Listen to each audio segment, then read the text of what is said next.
I love YouTube, but in order for YouTube to exist, there need to be ads. I understand that, and even though they're annoying, I realize that they are a necessary part of the ecosystem. But I also know that YouTube ads by themselves are not enough to support most creators, both because the money can be inconsistent for a lot of people depending on how many views you get, but also because things randomly get demonetized, and so there's a chance that you just won't be paid for a week or a month or a year's worth of work. And for the specifics of the ads aren't enough to pay the bills statement, I want to take a look at two creators who have released how much money that they make on YouTube. They are Kuncan Dastner and Amanda from Swell Entertainment. For transparency, here are the analytics from my last upload. At around 70,000 views, it is making me $420.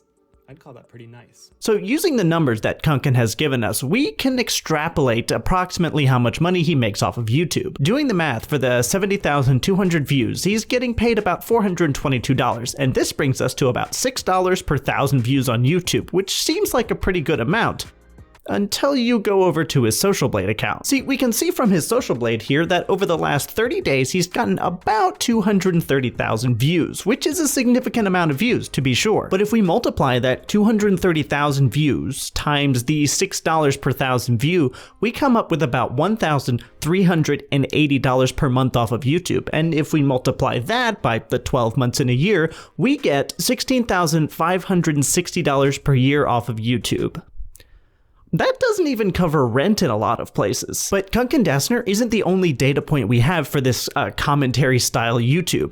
Amanda from Swell Entertainment actually every year publishes her earnings from YouTube, and she breaks it down for us, and this is the number that she gets. 16.8 million views, 3.5 million watch hours, almost 87,000 subscribers, and she has earned an incredible $140,792.13, which is a lot of money, don't get me wrong. Except that Amanda lives in Los Angeles. I have no idea where in Los Angeles Amanda lives, but in Los Angeles, the average rent is $2,786. And the cost of just about everything else is pretty high as well. And so while that $141,000 seems like a big number initially, I bet it's actually not nearly as much as it may appear. Plus, both Kuncan and Amanda's estimates are both before taxes or any business expenses they might incur during the year. And I know for Amanda specifically, she has quite a few. A lot of her content revolves around buying and reviewing products, and she also employs an editor. All of this is to say, even with a salary as high as $141,000, once you account for the fact that she's an independent contractor and therefore pays way more in taxes than most of us would, it really doesn't come out to that much at all. It's not nearly as much as it initially seems. But I like both of their content, and I want both of them to continue to create videos as good as the ones that they've been making thus far. But for them to do that requires a supplemental income, and this supplemental income does come in the form of sponsorships. But there's just one issue with that. Sponsorships kinda suck. If you look into most any sponsor from your favorite YouTuber, you'll probably find an issue with it somewhere online. I bet you it's pretty easy. BetterHelp Online Therapy is a very popular YouTube sponsor, except that they sold your data to Facebook, Snapchat, and other social media platforms. This is despite the fact that they specifically said that they wouldn't. Cerebral, which is a BetterHelp competitor, helped establish their brand by overprescribing prescription medications so that more customers would come to them instead of going to rivals like BetterHelp, and they would keep coming back because they needed the Cerebral doctors to continue to prescribe this medication. That, by the way, is illegal. Fortnite sponsors a ton of gaming-related content, but they recently lost a lawsuit in which they had to pay $245 million for essentially tricking people into making purchases on the platform. Everybody already hates Ticketmaster, but SeatGeek, which is kind of similar to Ticketmaster, has those same garbage service fees that only exist to try and turn an extra profit. They're deceptive and not added on until you go to checkout. And the list just goes on, and every sponsor that I looked into, I was able to find a reason why they could not be considered an entirely ethical company. They all had some controversy or scandal in their past that they had done in the pursuit of profits somewhere along the line. And the solution to this, of course, is just to take ethical sponsorships, which does bring us to the question, What is an ethical sponsor? Now, we're not going to get too philosophical here, but obviously the term ethical is very hard to define. If I did a Ticketmaster sponsorship, understandably, quite a few people would be upset about that. But if I did a TurboTax sponsorship, I don't think nearly as many people would be annoyed, even though I would argue that TurboTax is an objectively worse company. Ticketmaster is a monopoly, and that is bad, very obviously, but it's more of an inconvenience that I can't go see my favorite bands in person without paying some garbage extra service or admin fees. But with taxes, I don't have the luxury of just not paying taxes. It's so much more than an inconvenience. Everyone has to pay taxes, and TurboTax knows this, and that's why they have spent literal billions of dollars lobbying to keep American taxes so complicated that everyone will have to come back and continue to use their services. And this is despite the fact that 92% of Americans get a W-2 form, and as such probably shouldn't have to file anything at all. It's very simple. The government actually knows how much they owe or are owed, so they should just get a check or a bill every year. But once again, TurboTax intentionally lobbies to make sure this doesn't happen so they can continue to grow in profits. And for anyone out there who actually thinks you would have a problem with TurboTax sponsorships being taken, I believe you are in the major minority here, because Mr. Beast on his most recent video took a TurboTax sponsorship, and I could not find a single comment in his entire comment section that actually called him out for this. And I realize this is getting difficult and complicated, but there's a reasonable argument to be made that there could be a limit on how bad a company could be. Like, generally, if it's a good company that offers a good service and doesn't cheat or scam its customers, then it's generally okay to take a sponsorship from them. Which of course raises the question, how bad is too bad? For example, recently, Ludwig did a KFC commercial, and I actually genuinely enjoyed the commercial.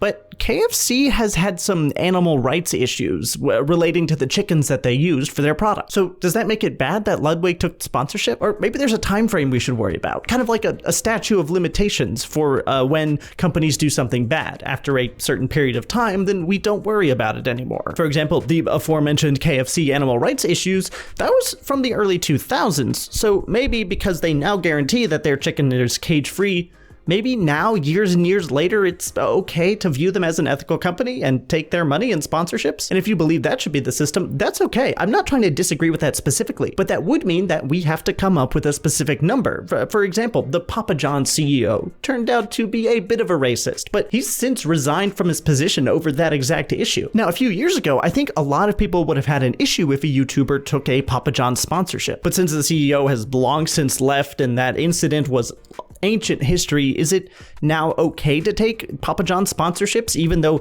racism is quite egregious? Not only are these difficult questions, but what makes it even worse is that they are legitimate questions that every YouTuber has to ask themselves about the sponsorship before they take that sponsorship. And that's a lot of responsibility. But let's say you declare no gray areas, only take ethical sponsorships. That is a reasonable thing to ask from people, and more specifically the YouTubers that you watch. But on that logic, let's make a list of all the things a company would have to be in order to qualify to be ethical enough for a sponsorship. The company would have to treat their employees well. This includes both benefits and salaries, and this does eliminate most major retailers, including things like Target, Walmart, and Amazon. The company would need to treat their customers well, including things like service, refunds, issues, and so on, and this does eliminate most telecommunications companies like Comcast, Spectrum, and in addition to that, it eliminates basically every airlines ever. They would need to have a product that was ethically sourced from start all the way to finish. And this eliminates most every manufacturer unless they get everything from the United States, from Canada, or from the European Union. And finally, they would need to have executives and leadership that uphold moral values, even if upholding those moral values comes at the cost of profit. And this basically eliminates every tech company ever, as they basically all just jump on the layoffs train the second it looks like the economy might have a downturn. So based on all of this criteria, I actually put together a list of all the ethical companies I could find that meet all these requirements. And here it is. That's right. It's empty. Most of the companies that would meet these requirements are far too small for sponsorships. They're those tiny mom and pop style shops that you see in your downtown. They're the small cafe that has the games and serves the locally sourced coffee. They're not big brands that would benefit from having a YouTube sponsorship, or even would they have the funds to afford a YouTube sponsorship. And all of this that I've discussed up to this point makes me ask a very important question. Why is this my responsibility? Why am I, a one-man show who is making videos on the internet from a tiny room in his tiny apartment, responsible for making ethical calls on conglomerates that operate on a global scale? Reporters who make exposés for companies and their unethical practices have months or even years to put these reports together, and they also have a tremendous amount of resources. I don't have any of that. I can't reasonably be expected to do even a fraction of that, given that my resources are basically zero. And so this brings us kind of full circle to the question from the beginning of the video: do ethical sponsorships exist? Now, obviously, it does depend on your definition of ethical, like I said before, but by and large, I'm going to have to go ahead and say no. But I don't think that means people should stop taking them. Just like I don't expect people to stop buying stuff from Walmart, even though they have major human rights violations in their factories in Bangladesh. But I think you can use generally good judgment to draw a line based on a company's objective. For example, if a company is actively and directly attacking people or a system or something like that for the sole purpose of making profit, then I think it's pretty reasonable to say that no, you probably shouldn't take that sponsorship. And I think this includes companies like TurboTax, who use billions of dollars to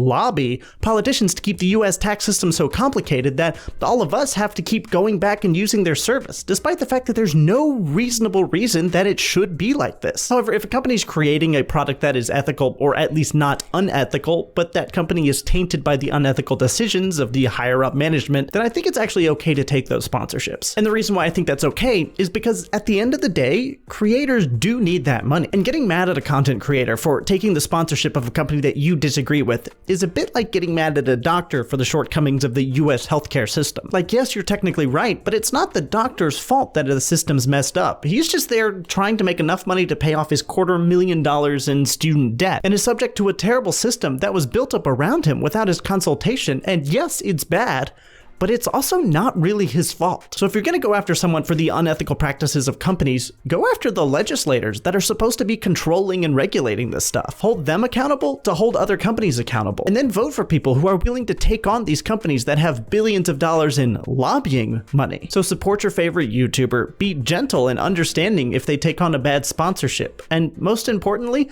love yourselves and all of the people around you, and I'll catch you next video.